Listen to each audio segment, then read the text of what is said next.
નમસ્કાર, શો ટાઈમમાં આપનું સ્વાગત છે. ભાવનગર જિલ્લા પંચાયત અને જિલ્લાની 10 તાલુકા પંચાયતના પરિણામો આજે જાહેર થયા છે.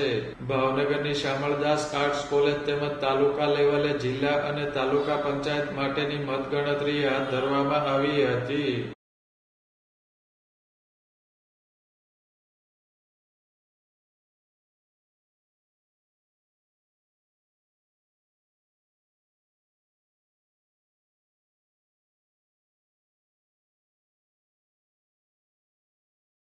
ભાવનગર જિલ્લા પંચાયતમાં ભાજપે ફરી એક વખત સત્તા મેળવી છે.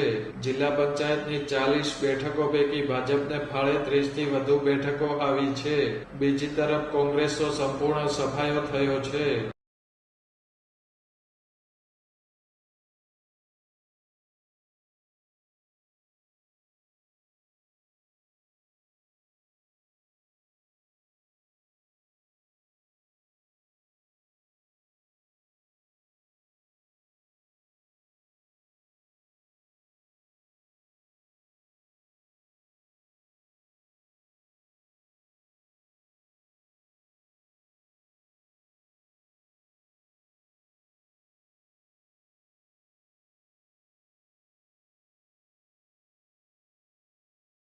ભાવનગર જિલ્લાની 10 તાલુકા પંચાયત પૈકી 6 તાલુકા પંચાયતમાં ભાજપને સ્પષ્ટ બહુમતી મળી છે.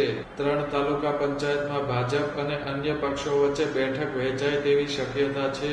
જ્યારે વલ્લભીપુર તાલુકા પંચાયતમાં મુખ્ય રાજકીય પક્ષ ભાજપ કરતા અપક્ષ અને અન્ય પક્ષોએ વધારે બેઠક મેળવતા ભાજપે જિલ્લાની 1 તાલુકા પંચાયત ગુમાવી છે.